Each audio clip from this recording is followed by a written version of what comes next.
नमस्कार, मैं हूं रंजीत झा और आप देख रहे हैं दी समाचार एक्सप्रेस। चुनाव आयोग और नेता प्रतिपक्ष राहुल गांधी के बीच महाराष्ट्र और हरियाणा विधानसभा चुनाव में धांधली को लेकर छिड़ी तकरार अब नए मोड़ पर पहुंच गई है। दिल्ली हाईकोर्ट के एक आदेश ने चुनाव आयोग को बैकफुट पर ला दिया है।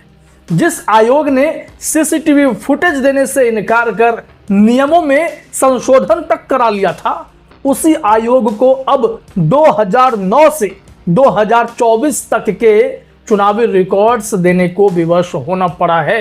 यह सब कुछ संभव हो पाया है राहुल गांधी और कांग्रेस के बड़े नेताओं की वजह से। राहुल गांधी और कांग्रेस ने इस मामले पर ईसीआई और सीईसी ज्ञानेश कुमार का पसीना छुड़ा दिया है। तो आइए जानते हैं क्या है पूरा मामला। सबसे पहले बात करते हैं इस विवाद की शुरुआत की। 2024 के महाराष्ट्र और हरियाणा विधानसभा चुनाव में बीजेपी की बम्पर जीत के बाद कांग्रेस ने मोर्चा खोल दिया और उनके साथ विपक्षी दलों ने भी चुनाव प्रक्रिया पर सवाल उठा दिए। खासतौर पर राहुल गांधी ने दावा किया कि महाराष्ट्र में मतदाता सूचियों में भारी हेरफेर की गई है। उनके मुताबिक 2019 से 2024 के लोकसभा चुनाव तक 5 साल में 31 लाख मतदाता बढ़े, लेकिन लोकसभा और विधानसभा चुनाव 2024 के बीच सिर्फ 5 महीनों में 41 लाख नए मतदाता जोड़ दिए गए। ये कैसे संभव हो पाया? राहुल ने इसे मैच फिक्सिंग का ब्लूप्रिंट करार दिया और कहा कि यह लोकतंत्र के लिए खतरा है। लोगों को लगा कि राहुल गांधी की बातें आई गई हो गई हैं, चुनाव आयोग भी टाल मटोल कर ही रहा है, लेकिन ऐसा था नहीं। राहुल गांधी ने 7 जून 2025 को 15 प्रमुख अखबारों में एक लेख लिखा, जिसमें उन्होंने चुनाव आयोग पर तीखे सवाल दागे। उन्होंने पूछा, मतदाता सूचियों में इतनी बड़ी संख्या में नए वोटर कैसे जुड़े? क्या फर्जी मतदाताओं को जोड़ा गया? मतदान प्रतिशत को बढ़ा चढ़ाकर क्यों दिखाया गया? महाराष्ट्र के मतदान केंद्रों की शाम 5 बजे के बाद की सीसीटीवी फुटेज क्यों नहीं दी जा रही? क्या हुआ था वहां? सबको जानना चाहिए। आखिरी 1 घंटे में 74 लाख वोटर्स कहां से आए? यह सवाल तो उठ ही रहे हैं। चुनाव आयोग की नियुक्ति प्रक्रिया में हेरफेर क्यों हुआ, यह भी राहुल गांधी ने पूछे। राहुल ने दावा किया कि यह धांधली महाराष्ट्र में हुई और अब बिहार में भी ऐसी ही मैच फिक्सिंग की तैयारी है। चुनाव आयोग ने तुरंत जवाब दिया। 7 जून 2025 को आयोग ने राहुल के आरोपों को निराधार और कानून का अपमान बताया। आयोग ने कहा कि 24 दिसंबर 2024 को ही कांग्रेस को इन सवालों का विस्तृत जवाब दिया गया था, जो उनकी वेबसाइट पर उपलब्ध है। आयोग ने अपने दावे में कहा कि महाराष्ट्र में लगभग 9.7 करोड़ पंजीकृत मतदाताओं में से केवल 89 अपील जिला स्तर पर और 1 अपील मुख्य चुनाव कार्यालय में दर्ज हुई थी। हर मतदान केंद्र पर सभी दलों के एजेंट मौजूद थे और कांग्रेस ने मतदान के समय कोई औपचारिक शिकायत नहीं की। मतदाता सूचियां जन प्रतिनिधित्व अधिनियम 1950 और मतदाता पंजीकरण नियम 1960 के तहत तैयार की जाती है और सभी दलों को मुफ्त में दी जाती है, यह चुनाव आयोग का कहना था।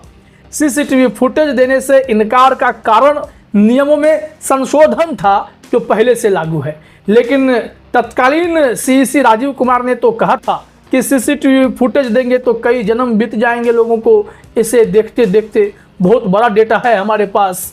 तो फिर कांग्रेस ने कहा था कि ये हेडेक आप मत लीजिए, आप दे तो दीजिए। राहुल गांधी ने इस जवाब को टाल मटोल करार दिया।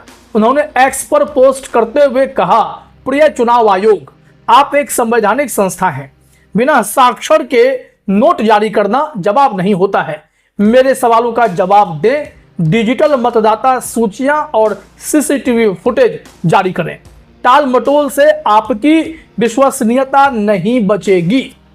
ये जैसे ही बातें हुई, दिल्ली हाई कोर्ट का जो ऑर्डर था उसे तामील करने का वक्त आ गया था। इस तकरार के बाद दिल्ली हाई कोर्ट का जो बड़ा फैसला था, जिसमें चुनाव आयोग को अब बैकफुट पर आना पड़ गया है। कांग्रेस नेता रणदीप सुरजेवाला ने दिसंबर 2024 में एक याचिका दायर की थी, जिसमें 2009, 2014, 2019 और 2024 की महाराष्ट्र और हरियाणा की मतदाता सूचियां मांगी गई थी।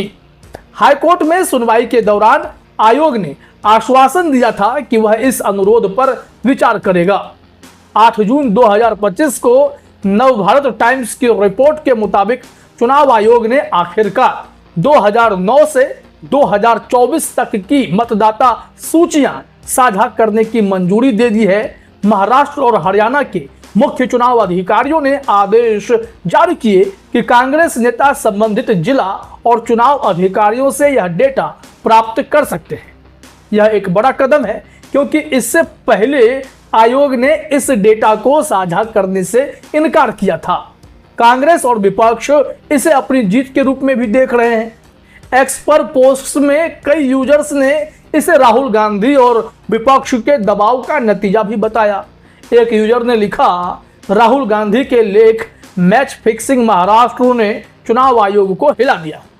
यह दबाव तब शुरू हुआ जब राहुल गांधी ने लगातार संसद, प्रेस कॉन्फ्रेंस और मीडिया लेखों के जरिए आयोग की पारदर्शिता पर सवाल उठाए। संजय राउत और सुप्रिया सुले जैसे विपक्षी नेताओं ने भी उनका साथ दिया। अब चूंकि आगे कई राज्यों में धीरे धीरे चुनाव नजदीक आ रहे हैं, चाहे बिहार हो या आगे चलकर बंगाल हो, तो इन सब मसलों पर राहुल गांधी ने फोकस कर रखा है और कदम फूंक फूंक कर बढ़ रहे हैं। इस वजह से उन्होंने अखबारों का भी सहारा लिया है। लेकिन यह विवाद सिर्फ मतदाता सूचियों तक तो सीमित नहीं है। इलेक्ट्रॉनिक वोटिंग मशीन ईवीएम की विश्वसनीयता पर भी सवाल उठ रहे हैं। हालांकि सुप्रीम कोर्ट लगातार इस मामले में शिकायत करने वाले को झटका ही दे रहा है। कांग्रेस और विपक्ष ने खास तौर पर हरियाणा चुनाव 2024 में ईवीएम में गड़बड़ी के आरोप लगाए। कांग्रेस नेता पवन खेड़ा ने दावा किया कि 20 सीटों पर ईवीएम की बैटरी 99% चार्ज थी और इन सीटों पर बीजेपी को भारी वोट मिले, जबकि 60 से 70% चार्ज वाली मशीनों पर कांग्रेस जीती। कांग्रेस ने मांग की कि इन मशीनों को सील कर जांच की जाए। चुनाव आयोग ने इन आरोपों को निराधार और तथ्यहीन बताया और कहा कि ईवीएम की बैटरी का चार्ज स्तर और वोटिंग परिणामों का कोई संबंध नहीं है। लेकिन सुप्रीम कोर्ट ने इस मामले में आयोग को कड़ी फटकार लगाई थी, क्योंकि ये करते क्या थे कि ईवीएम जांच के नाम पर, मशीनों की जांच के नाम पर सबसे पहले डेटा फॉर्मेट कर देते थे और उसके बाद कहते थे मॉक पोल करा देते हैं, देख लो। लेकिन इस पर सबने आपत्ति जताई। फिर लोग कोर्ट गए। कोर्ट ने कहा ईवीएम की मेमोरी को फॉर्मेट करने या डेटा मिटाने की प्रक्रिया से धांधली के सबूत मिट सकते हैं। सुप्रीम कोर्ट ने ईवीएम रिजल्ट वेरिफिकेशन के लिए सख्त गाइडलाइंस जारी की हैं और डेटा मिटाने पर रोक लगा दी है।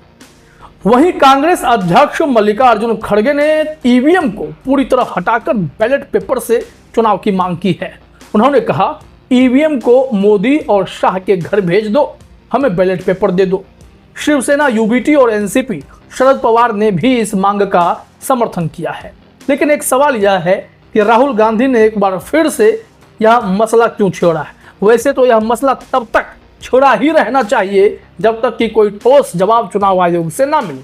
लेकिन बिहार चुनाव पर कुछ लोग आशंका जता रहे हैं, क्योंकि इन सब के बीच राहुल गांधी ने चेतावनी दी है कि महाराष्ट्र की तरह बिहार में भी 2025 के विधानसभा चुनाव में मैच फिक्सिंग हो सकती है।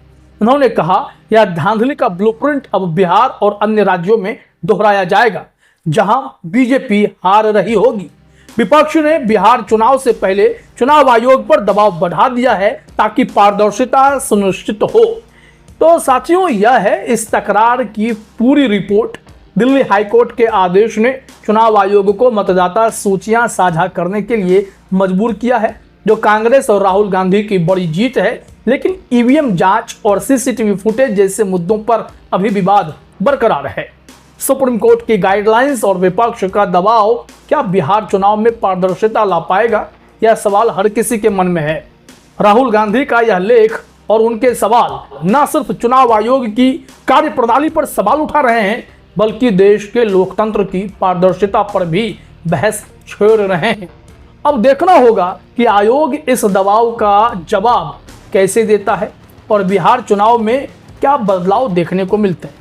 आप क्या सोचते हैं, राहुल गांधी ने ठीक किया? क्या यह वाकई लोकतंत्र के लिए खतरा है या विपक्ष की हार के बाद का हंगामा है? अपनी राय हमें जरूर बताएं, हम आपके कमेंट्स देखते हैं। तो चलिए फिलहाल इस वीडियो में इतना ही। आप तमाम साथियों का हमसे जुड़ने के लिए बहुत बहुत शुक्रिया, बहुत बहुत धन्यवाद।